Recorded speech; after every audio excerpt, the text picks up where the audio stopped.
ನವರಾತ್ರಿ ನವರಾತ್ರಿ ಅಂದಾಗ ದೇವಿಯ ಚಿತ್ರಣ ಕಣ್ಮುಂದೆ ಬರುತ್ತೆ. ನವರಾತ್ರಿ ಅಂದರೆ 9 ರಾತ್ರಿಗಳು. ಅಶ್ವಿನ ಮಾಸ ಶುಕ್ಲ ಪಕ್ಷದ ಪ್ರತಿಪದೆಯಿಂದ ಪ್ರಾರಂಭಗೊಂಡು 9 ದಿನಗಳು. ನವರಾತ್ರಿಯ ಆಚರಣೆ ವಿಜೃಂಭಣೆಯಿಂದ ನಡೆಯುತ್ತೆ. ಇದು ಆರ್ಯರ ಕಾಲದಿಂದ ರೂಢಿಯಲ್ಲಿ ಬಂದ ಆಚರಣೆ. ಆರ್ಯ ಅಂದರೆ ಒಂದು ನಾಗರಿಕತೆ, ಒಂದು ಸಂಸ್ಕೃತಿ. ಆರ್ಯ ಅನ್ನುವ ಪದ ವಿಕಸನಗೊಂಡದ್ದು ರೀ ಅನ್ನುವ ಪದದಿಂದ.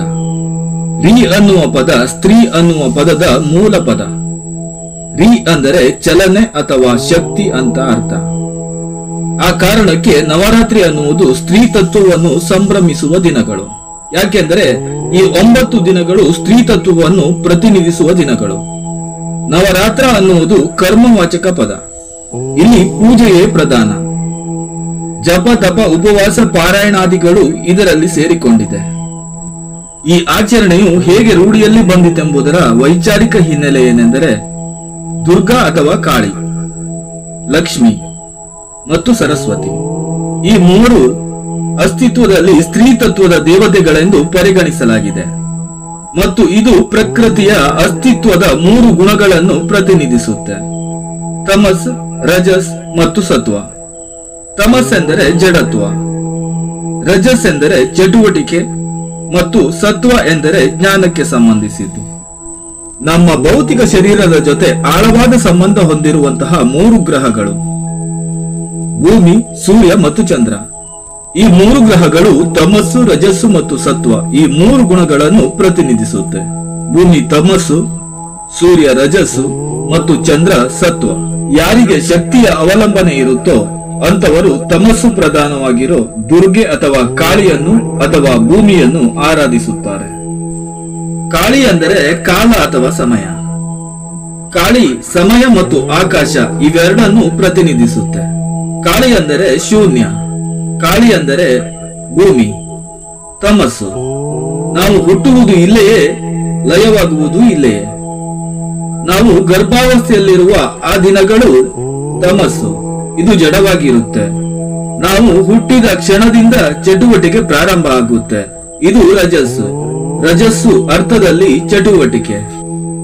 ಯಾರೆಲ್ಲ ಐಹಿಕ ಜೀವನವನ್ನು ಇಷ್ಟಪಡುತ್ತಾರೋ ಅವರು ರಜಸ್ಸು ಪ್ರಧಾನವಾದ ಲಕ್ಷ್ಮಿ ಅಥವಾ ಸೂರ್ಯನನ್ನು ಆರಾಧಿಸುತ್ತಾರೆ. ಇನ್ನು ಯಾರು ಲೌಕಿಕ ಜಗತ್ತನ್ನು ಮೀರಿ ಪರಮ ಸತ್ಯದ ಆಕಾಂಕ್ಷಿಗಳೋ ಅವರು ಸರಸ್ವತಿಯನ್ನು ಆರಾಧಿಸುತ್ತಾರೆ. ನವರಾತ್ರಿ ಅನ್ನುವುದು ಪ್ರತಿ ಅಮಾವಾಸ್ಯೆಯ ನಂತರದ 9 ದಿನಗಳು. ಅಮಾವಾಸ್ಯೆಯಿಂದ ಅಮಾವಾಸ್ಯೆವರೆಗಿನ 27 ದಿನಗಳನ್ನು 3ರಿಂದ ವಿಭಾಗಿಸಿದಾಗ ಬರುವ 9 ಈ ದಿನಗಳನ್ನು ಸ್ತ್ರೀ ತತ್ವಕ್ಕೆ ಮೀಸಲಾಗಿಡಲಾಗಿದೆ. ಇದು ಪ್ರತಿ ತಿಂಗಳು ಬರುತ್ತೆ. ಆದರೆ ಅಶ್ವಿನ ಮಾಸ ಶುಕ್ಲ ಪಕ್ಷದ ಈ ದಿನಗಳೇ ಹೆಚ್ಚಾಗಿ ಪ್ರಾಧಾನ್ಯತೆ ಪಡೆದಿದೆ. ಯಾಕೆಂದರೆ ಈ ದಿನಗಳಲ್ಲಿ ಭೂಮಿಯ ಉತ್ತರಾರ್ಧಗೋಳ ಅತ್ಯಂತ ಸೌಮ್ಯವಾಗಿರುತ್ತೆ. ಯಾಕೆಂದರೆ ಆ ದಿನಗಳಲ್ಲಿ ಸೂರ್ಯನಿಂದ ಭೂಮಿಯು ಅತ್ಯಂತ ಕಡಿಮೆ ಪ್ರಮಾಣದಲ್ಲಿ ಬೆಳಕನ್ನು ಪಡೆಯುತ್ತೆ. ಅಮಾವಾಸ್ಯೆ ಅಂದರೆ ಜಡತ್ವದ ಸ್ಥಿತಿ. ಈ ದಿನದಲ್ಲಿ ಪಂಚಭೂತಗಳು ತಮ್ಮೊಳಗೆ ಒಂದು ರೀತಿಯಲ್ಲಿ ಸಮನ್ವಯಗೊಳ್ಳುತ್ತಿರುತ್ತೆ, ಇದು ತಮಸ್ಸು. ಮಾರನೆಯ ದಿನದಿಂದ ಈ ಜಡತ್ವದ ಸ್ಥಿತಿ ಸಕ್ರಿಯಗೊಳ್ಳುತ್ತಾ ಬರುತ್ತೆ. 3ನೆಯ ದಿನದಿಂದ ಚಂದ್ರ ನಿಧಾನಕ್ಕೆ ಕಣ್ಣಿಗೆ ಕಾಣುತ್ತಾ ಬರುತ್ತೆ. ಸ್ತ್ರೀ ತತ್ವವನ್ನು ಅತ್ಯಂತ ಸಂಭ್ರಮಿಸುವ ಸಂಸ್ಕೃತಿ ನಮ್ಮದು. ಅಸ್ತಿತ್ವದಲ್ಲಿ ಮಾರಕ ಶಕ್ತಿಗಳು ಹುಟ್ಟಿ ಅಸ್ತಿತ್ವಕ್ಕೆ ಅಪಾಯವನ್ನು ಉಂಟು ಮಾಡಿದಾಗ ಸ್ತ್ರೀ ತತ್ವ ಪ್ರಧಾನವಾಗಿ ನಿಗ್ರಹಿಸಿದ ವರ್ಣನಾತ್ಮಕ ಕಥೆಗಳು ಹಲವಾರಿವೆ. ಮನುಷ್ಯನಲ್ಲಿ ಇರುವ ಪುರುಷ ತತ್ವ ಮತ್ತು ಸ್ತ್ರೀ ತತ್ವ ಸಮತೋಲನದಲ್ಲಿದ್ದರೆ ಮನುಷ್ಯ, ಸಮತೋಲನ ತಪ್ಪಿದಲ್ಲಿ ಆತನೇ ರಾಕ್ಷಸ. ಹೊಟ್ಟೆಪಾಡಿನ ಕಾರಣದಿಂದಾಗಿ ಸಹಜವಾಗಿಯೇ ಪುರುಷ ತತ್ವ ಅಥವಾ ರಾಕ್ಷಸತ್ವ ಜಗತ್ತನ್ನು ಆಳುತ್ತೆ. ಇದೇ ಹೊಟ್ಟೆಪಾಡನ್ನು ನಿರ್ವಹಿಸಿದಾಗ ಸ್ತ್ರೀ ತತ್ವ ತನ್ನ ಸಮತೋಲನ ಕಾದುಕೊಂಡು ಮನುಷ್ಯನನ್ನು ಸರಿದಾರಿಯಲ್ಲಿ ನಡೆಸುತ್ತೆ. ಅಂದರೆ ಸಮಾಜ ಜೀವನಾಂಶದ ಮಟ್ಟವನ್ನು ಒಂದು ಹಂತದಲ್ಲಿ ದಾಟಿದಾಗ ಮಾತ್ರ ಸ್ತ್ರೀ ತತ್ವ ಕಾರ್ಯೋನ್ಮುಖವಾಗುತ್ತೆ.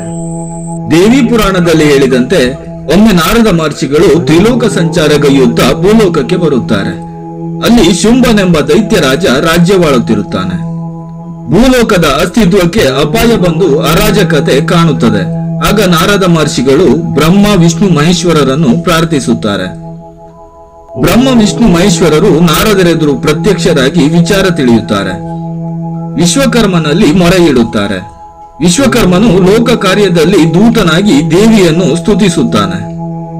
ದೇವಿಯು ಆಕರ್ಷಕ ರೂಪದಲ್ಲಿ ವಿಶ್ವಕರ್ಮನೆದುರು ದೃಶ್ಯಳಾಗುತ್ತಾಳೆ.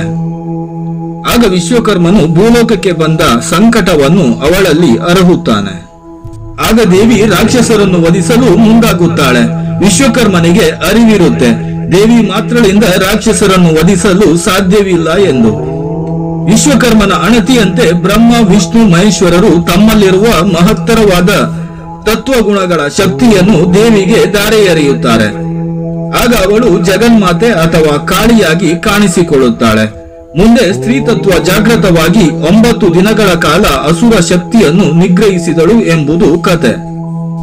ಪುರಾಣಗಳು ಸಾಂಪ್ರದಾಯಿಕ ಶೈಲಿಯಲ್ಲಿ ದಂತಕಥೆಗಳಂತೆ ಕಂಡು ಬಂದರೂ ಅವುಗಳಲ್ಲಿ ವಿಜ್ಞಾನ ಅಡಗಿದೆ. ಪುರಾತನ ಮಹರ್ಷಿಗಳು ತಮ್ಮ ವೈಜ್ಞಾನಿಕ ಅನ್ವೇಷಣೆಯನ್ನು ಸುಲಭವಾಗಿ ಜನರಿಗೆ ತಿಳಿಯಪಡಿಸುವ ನಿಟ್ಟಿನಲ್ಲಿ ಈ ರೀತಿಯಲ್ಲಿ ಕತೆ ಕಟ್ಟಿರಬಹುದು. ಯಾಕೆಂದರೆ ಇದು ಸುಲಭ ಗ್ರಹಿಕೆಗೆ ನಿಲುಕದ ವಿಚಾರ. ಯಾಕೆಂದರೆ ಒಂದು ಅಣುವನ್ನು ನಡೆಸುವ ಶಕ್ತಿಯೇ ಇಡೀ ಬ್ರಹ್ಮಾಂಡವನ್ನು ನಡೆಸುತ್ತೆ. ಇಡೀ ಬ್ರಹ್ಮಾಂಡ ಚಲನೆಯ ಸ್ಥಿತಿಯಲ್ಲಿರುವುದಕ್ಕೆ ಕಾರಣವೇ ಅದೊಂದು ಶಕ್ತಿ. ಈ ಶಕ್ತಿಯನ್ನು ಸ್ತ್ರೀ ತತ್ವದಿಂದ ಗುರುತಿಸಲಾಗಿದೆ.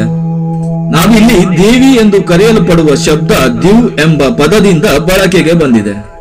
ದಿವ್ ಎಂದರೆ ವ್ಯಾಪ್ತಿ ಅಂತ ಅರ್ಥ. ಅಂದರೆ ದೇವಿ ಬ್ರಹ್ಮ ವಿಷ್ಣು ಮಹೇಶ್ವರ ಈ 3 ದೇವತೆಗಳ ಅಸ್ತಿತ್ವದ 3 ಶಕ್ತಿಯನ್ನು ಹಿಡಿದಿಟ್ಟುಕೊಂಡು ವ್ಯಾಪಿಸಿರುವ ಒಂದು ದಿವ್ಯ ಶಕ್ತಿ. ಅಂದರೆ ಈ 3 ಶಕ್ತಿಗಳ ಸಮ್ಮಿಶ್ರಣಗಳ ಬಲವೇ ಸ್ತ್ರೀ ತತ್ವ. ಆಧುನಿಕ ಭೌತ ವಿಜ್ಞಾನ ಇದನ್ನು ಕಂಡುಕೊಂಡಿದೆ. ಹೇಗೆ ಬ್ರಹ್ಮ ವಿಷ್ಣು ಮಹೇಶ್ವರರೆಂದು ನಾವು ಗುರುತಿಸುತ್ತೇವೆಯೋ, ಭೌತ ವಿಜ್ಞಾನದ ಪ್ರಕಾರ ಪ್ರೋಟಾನ್, ನ್ಯೂಟ್ರಾನ್ ಮತ್ತು ಇಲೆಕ್ಟ್ರಾನ್ಗಳೆಂದು ಸಮನಾಗಿ ಗುರುತಿಸಲಾಗಿದೆ. ಇದು ಅಚಲನೆಯಲ್ಲಿ ಇದ್ದಂತೆ ಕಂಡು ಬಂದರೂ ಇವು ಚಲನೆಯಲ್ಲಿವೆ. ಅವುಗಳು ಚಲನೆಯಲ್ಲಿರುವುದಕ್ಕೆ ಕಾರಣ ಈ 3ರಿಂದ ಹೊರಗಿರುವ ಇಲೆಕ್ಟ್ರಿಕಲ್ ಶಕ್ತಿ ಅಥವಾ ವಿದ್ಯುತ್ ಕಾಂತೀಯ ಬಲ. ವಿದ್ಯುತ್ ಕಾಂತೀಯ ಬಲ ಇಲ್ಲದೆ ಪ್ರೋಟಾನ್, ನ್ಯೂಟ್ರಾನ್ ಮತ್ತು ಇಲೆಕ್ಟ್ರಾನ್ ಈ 3 ಯಾವ ವಿಧದಲ್ಲೂ ಚಲನೆಯಲ್ಲಿರಲು ಸಾಧ್ಯವಿಲ್ಲ. ಈ 3ರ ಕ್ರಿಯಾತ್ಮಕ ಚಲನೆ ಇರದೆ ಸೃಷ್ಟಿ ಎನ್ನುವುದು ಇರಲು ಸಾಧ್ಯವಿಲ್ಲ. ವಿಜ್ಞಾನದ ಈ ಅಂಶವನ್ನು ದೇವಿ ಪುರಾಣದಲ್ಲಿ ಕಥೆಯ ರೂಪದಲ್ಲಿ ಹೇಳಲಾಗಿದೆ. ನಮ್ಮ ಬದುಕಿನ ಬಹುಭಾಗ ದೋಷದಿಂದಲೇ ಕೂಡಿದೆ. ಇವುಗಳನ್ನು ನಿವಾರಿಸಿಕೊಳ್ಳುವುದಕ್ಕೆ ನಾವು ದೇವರನ್ನು ಕಲ್ಪಿಸಿಕೊಳ್ಳುತ್ತೇವೆ. ಆದರೆ ಇರುವ ಹಾಗೆ ಸ್ವೀಕರಿಸಿದರೆ ನಮ್ಮ ಪಾಲಿಗೆ ದೋಷವಲ್ಲದೆ ಮತ್ತಾವುದೂ ಇರುವುದಿಲ್ಲ. ಜಡ ಜಗತ್ತಿನ ಬದುಕು ಇದೇ ಸರ್ವಸ್ವವಲ್ಲ, ಕೇವಲ ತೋರಿಕೆ ಅಷ್ಟೇ. ಅದರ ಹಿಂದೆ ಮತ್ತಾವುದೋ ಅನಂತವಾದದ್ದು ಇದೆ. ಪ್ರಪಂಚದಾಚೆಗೆ ಅತ್ಯಂತ ಸತ್ಯವಾದದ್ದು ಯಾವುದೋ ಇದೆ. ಅದನ್ನು ಸರಿಯಾದ ದೃಷ್ಟಿಯಲ್ಲಿ ಅರ್ಥ ಮಾಡಿಕೊಳ್ಳಬೇಕು ಅನ್ನುತ್ತಿದೆ ವೇದಾಂತ. ನಮಗಿಂದು ಬೇಕಾದುದು ಹೃದಯ ಮತ್ತು ಬುದ್ಧಿಗಳ ಸಮನ್ವಯ. ಯಾಕೆಂದರೆ ಜೀವನದಲ್ಲಿ ಅದ್ಭುತ ಸ್ಫೂರ್ತಿಯು ದೊರಕುವುದು ಹೃದಯದ ಮೂಲಕ. ಯಾರಿಗೆ ಹೃದಯ ಇದೆಯೋ ಅವರಿಗೆ ಜೀವನ ಸಾಧ್ಯ, ಬೆಳವಣಿಗೆ ಸಾಧ್ಯ. ಈ ವಿಷಯಕ್ಕೆ ಸಂಬಂಧಿಸಿದಂತೆ ಹಲವರಲ್ಲಿ ಹಲವಾರು ಪ್ರಶ್ನೆಗಳು ಹೇಳಬಹುದು. ಹೇಳುವುದೇನೋ ಸುಲಭ. ದೇವರನ್ನು ಯಾವ ರೂಪದಲ್ಲಾದರೂ ಸರಿ, ಎಲ್ಲೆಲ್ಲೂ ಎಲ್ಲದರಲ್ಲೂ ಕಾಣಬೇಕು. ಆಗ ಮಾತ್ರ ನಾವು ನಿಜವಾದ ಪ್ರಪಂಚವನ್ನು ನೋಡಿ ಆನಂದಿಸಲು ಸಾಧ್ಯ. ನಮ್ಮ ಸಂಸ್ಕೃತಿಯೊಳಗಿನ ದೇವರ ಕಲ್ಪನೆ ದೋಷದಿಂದ ತುಂಬಿದ ಪ್ರಪಂಚದ ಸಮಸ್ಯೆಗಳಿಗೆಲ್ಲ ಪರಿಹಾರವಾಗುತ್ತದೆ ಎಂಬುದು ನನ್ನ ಭಾವನೆ. ಧನ್ಯವಾದಗಳು.